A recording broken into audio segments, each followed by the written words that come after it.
Have you felt a shift in your life where things that made sense before suddenly don't fit for you anymore? Maybe relationships have fallen away. Maybe you have lost somebody close to you. Maybe a job loss, right? Maybe just a shift in identity. Whatever it is for you, there's something that has stimulated this shift, and you're finding that you're not the person that you used to be before. And the things that used to bring you joy suddenly are not doing it. If that's the case for you, then I'm going to share with you today how you can move from that state of feeling stuck into abundantly living your unique life purpose.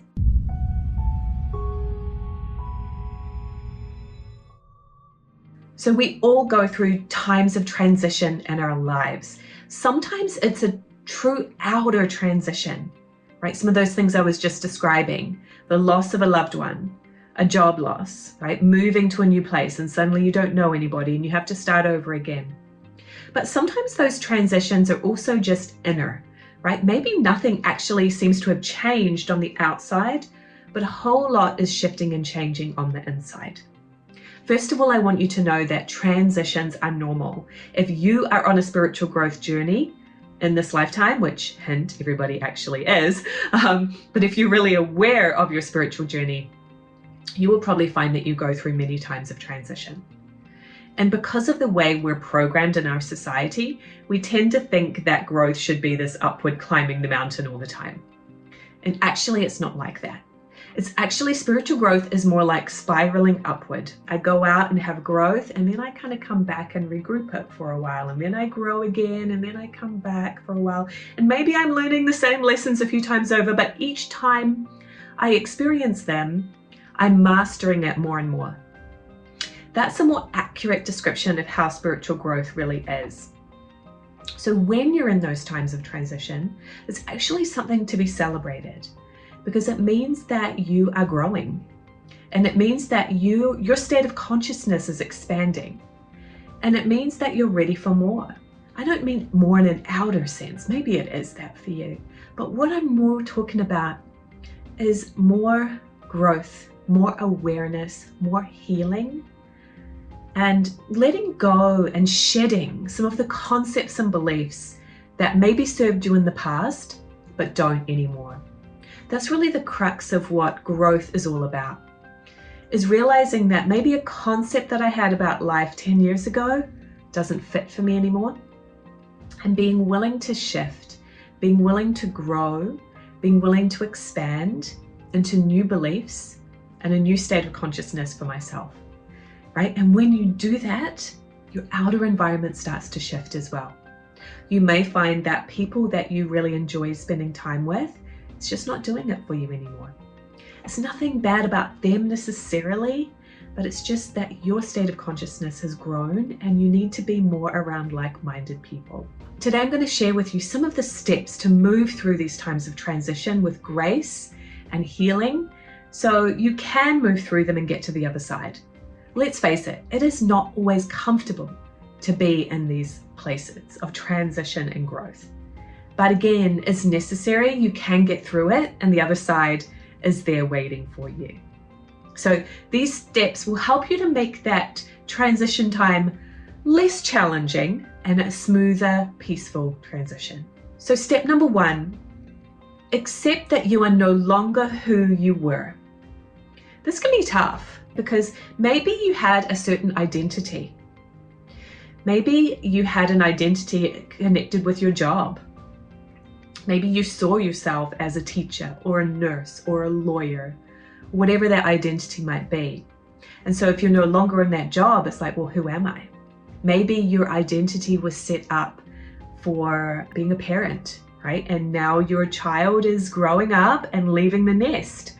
Well, who am I now if I fully identified myself as mother, as father? So the first step is to really accept that you are a soul, not all those labels that you might have put on yourself.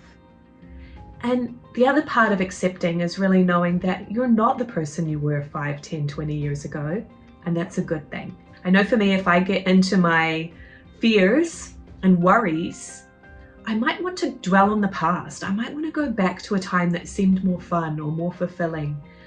But the past is in the past. We really need to embrace and accept where we are at right now. Step 2 is to release the attachments that are holding you back. This will be different things for different people, but think about what is it that you need to release. Do you need to release a belief that you picked up from your family but doesn't serve you anymore? Do you actually need to release relationships with people that are dragging you down? Right? I had to do this recently with a friend who was very important to me at a time in my life, 5-10 years ago. But I realized that every time I talked to her, I was being dragged down into negative energy, and it just wasn't serving me.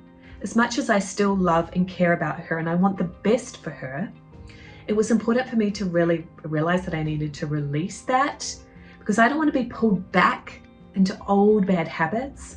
I want to move forward with more positivity. So what is it that you need to release? I want you to think about that and write that down. Another thing you might even need to release is physical things, right? Are there things that remind you of the past that are actually keeping you stuck?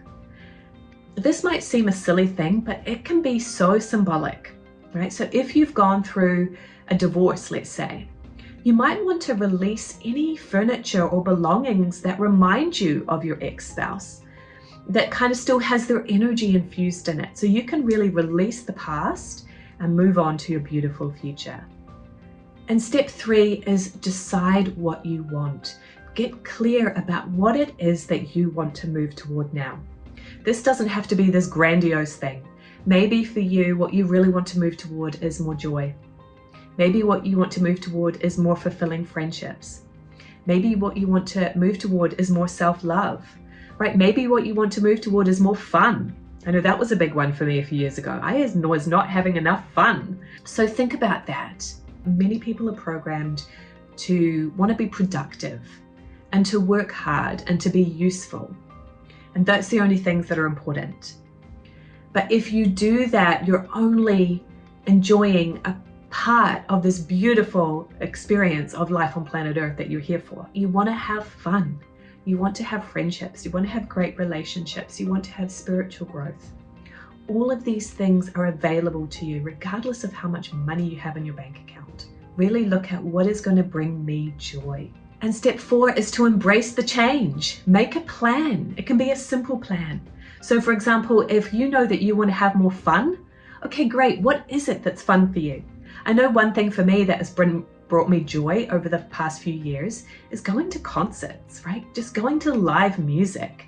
I love the atmosphere. It feels so fun. It feels so uplifting to be in that environment with music that I really love. So think about what is it for you? What are those simple things that you can do for yourself, and make a plan, right? Make it a priority to do those things in your life. Again, it can be really simple. It doesn't have to cost a lot of money.